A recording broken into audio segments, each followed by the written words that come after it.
All right, let's open up our document. And the first thing we want to do is add a couple of guides to find the center of the document. So there's 3 different ways we can do that. So let's go over each one of those real quick, and then you can decide which one is best for you. So first, let's go up to View and select Rulers to show the rulers. Let's go back to View again and make sure we have Snap selected.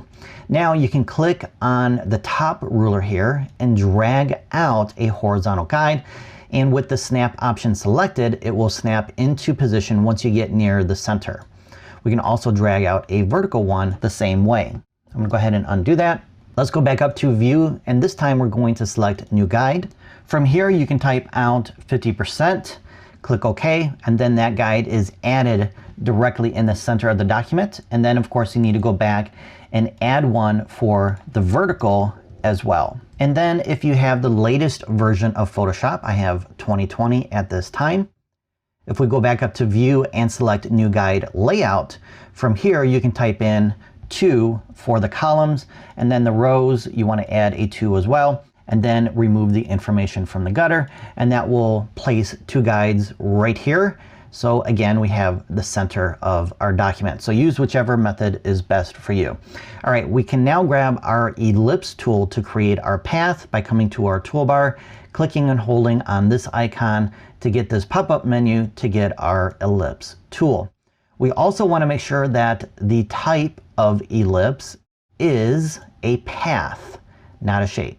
Once you have that selected, come over here, click and drag out your path.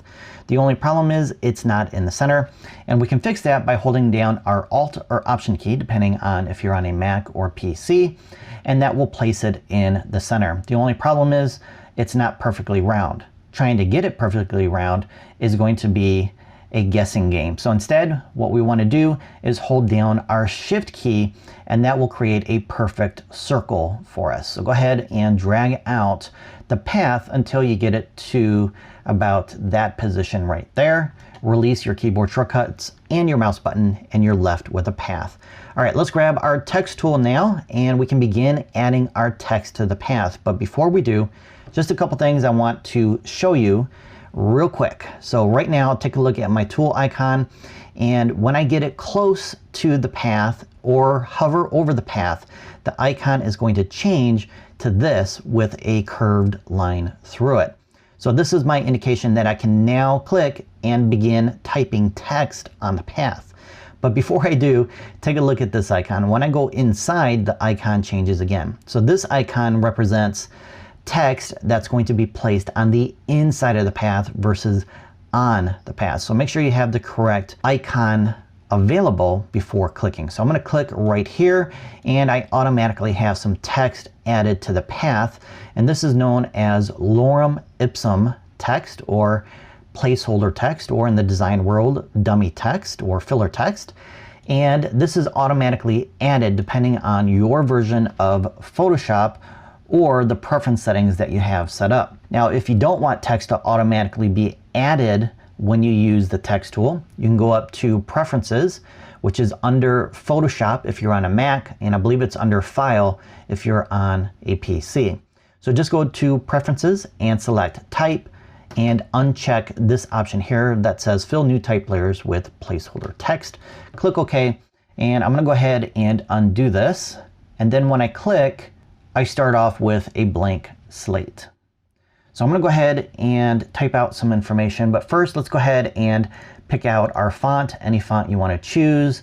The size is up to you as well. I'm going to use 20 points, and then for the color I'm going to use this off color white here. All right, I'm going to go ahead and just type something out like Parker Photographics YouTube vids, and as you can see, the text is being applied to the path.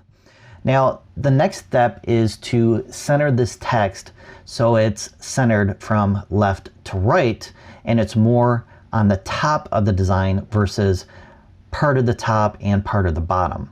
So I'm going to hit my Escape key, and I'm going to show you one method that a lot of people use, and then I'm going to show you why I don't recommend this option. So we're going to go up to Edit and select Free Transform Path. Here's the keyboard shortcut for that, Command or Control and the letter T. And then we can click and drag the text to find the center. The only problem is I can't see the text rotating right now. So I'm going to hit enter to see that text repositioned based on how I rotated the free transform tool. So I'm going to grab the free transform tool again with Command or Control and the letter T, and I got to try and figure out where the center is. So the letter P here and the letter S should be on the same plane. So I have to keep doing this to find the center. And even though I may eventually find it, there's a faster, easier way to do this versus the free transform tool. And I don't really recommend rotating your text this way to find the center. So I'm going to go ahead and undo that with Command or Control and the letter Z until I get it back into the original position. So the key to managing your text alignment is making sure you have the correct text option here selected.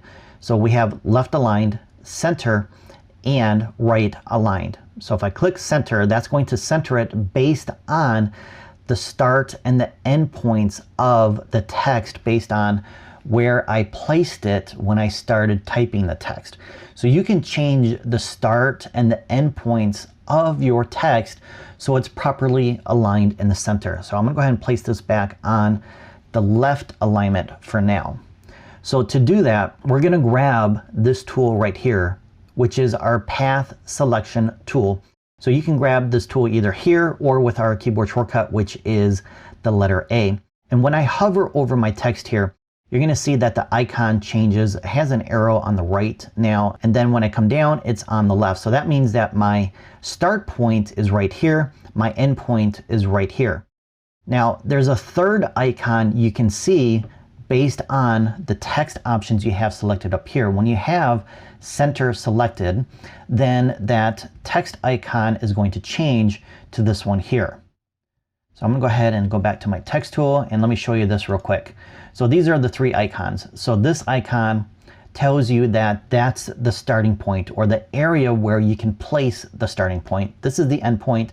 And again, this is the middle or the center point. And you will only see this when you have the center text option available. All right, let's go back here and let's change the starting point. So I can come up here and click right here, and the text moves according to that new starting point, which is right here. I can come up here and click and change the starting point again. Now, if I come down here, I can click right here to change the end point, and I can keep coming here closer to the text, and if I get too close, then the text will disappear because the end point covered up that part of the text. Now, the other thing you can do is you can click and drag the start point or the end point versus clicking. So whichever option is easier for you. I kind of like using this option instead. So I can click and drag here to change the start point and move it down here. And now the text is visible because it went past that endpoint here. So I'm going to go ahead and close this up again because I want to show you something else real quick. So let's say you place your start and end points accordingly based on your design, but the text disappears. Well, how do you get that text back? Well, you have to either change your font type or resize the text itself. And the quickest way to resize it is to select it by going over to your text layer here and double clicking on this text thumbnail. And that's going to automatically select the text and switch you to the text tool. And then you can come up here and choose a smaller size so all that text is visible. You can also click on this icon and drag to the left or right to resize, or my favorite option is to click inside this box here and use my up or down arrow keys to resize the text accordingly. I'm gonna go ahead and put this back to 20. I'm gonna grab my path selection tool here again, and I'm gonna click and drag out my endpoint here so I can see all my text again. Because what I want to do is I want to actually remove some of this information so we can place just the two words here directly in the center. So I'm just going to grab my text tool here, double click, select the text, click my delete key, and then I'm just left with Parker Photographic. All right, let's go back to our path selection tool. And what I'm going to do is I'm going to click right here to set my start point for that text. All right, now I need to change the endpoint for this text. so that Photoshop will center the text in between the 2 points. And since I want the text centered on the top, I'm going to place it on the opposite side of this guide here. So right here. So I need to find my endpoint, which is right here. And that's based on the text that was there before. And I dragged the endpoint over here. So I'm going to click and drag the endpoint to this guide. Now I'm going to grab my text tool with the letter T, and then I can come up here and click on this icon here to center the text, and boom, the text is now perfectly aligned. All right, not that exciting, I know, but check this out. Since I have my text tool still activated, I can come up here and change my font to something else. Let's try Railway, and check that out. It's still centered. All right, let's try something else. Let's choose a smaller font size. And guess what? It's still centered. I'm going to come in here and type in photographic rules. And guess what? Yep, it's still centered. How cool is that? So that's a lot faster and easier versus the free transform tool. All right, I'm going to go ahead and undo that. And what we want to do next, the next challenge, is to place some text down here and center it as well. So let's go ahead and duplicate this content here, and then we'll move it down here. So I'm going to come over here to my text layer, right click on it and select duplicate layer. Or you can use the keyboard shortcut for duplicating, which is Command or Control and the letter J. So from here I can type in a new name, and it's going to rename that layer accordingly. Let's go ahead and turn off this layer temporarily because we need to change the start and end points of this text layer. First, with our text tool, I'm going to double click and type out some new content here. Next, we're going to grab our path selection tool again, and we need to switch the start and end point so that they are opposite of where they are right now. All right, as you can see, the text is now perfectly aligned at the bottom, but it's upside down. No worries, it's a quick fix. This is all you have to do. Either click on the start or the end point and drag in, and boom, your text is right side up. But we have another problem. It's a little bit higher than our original text that was up here. Let's go ahead and turn that layer back on. And you can see our text is on top of the path here and inside the path here. So we need to move the text down. Again, it's a real easy fix. So we need to access some text options to move the text down, and we can do that either with our character panel or our properties panel. So if you go up to Windows and select Character, you will have an option here to move it up or down, which is this option right here. It's called a baseline shift. Now, if you want to do it from the Properties dialog box, go up to Window and select Properties from here, and we have an option here to adjust the baseline as well. So it's entirely up to you on which panel you want to use. You're going to get the same result. Now, in the Properties panel, if it's not visible, it could be because the contents are collapsed. If you click on these three dots here, it will collapse or expand the different options inside of here. So if you click on this icon and drag it to the left, it will move it down. To the right, it will move it up. And just like we did with our font size, you can click in here and move the text down or up with your up or down arrow keys.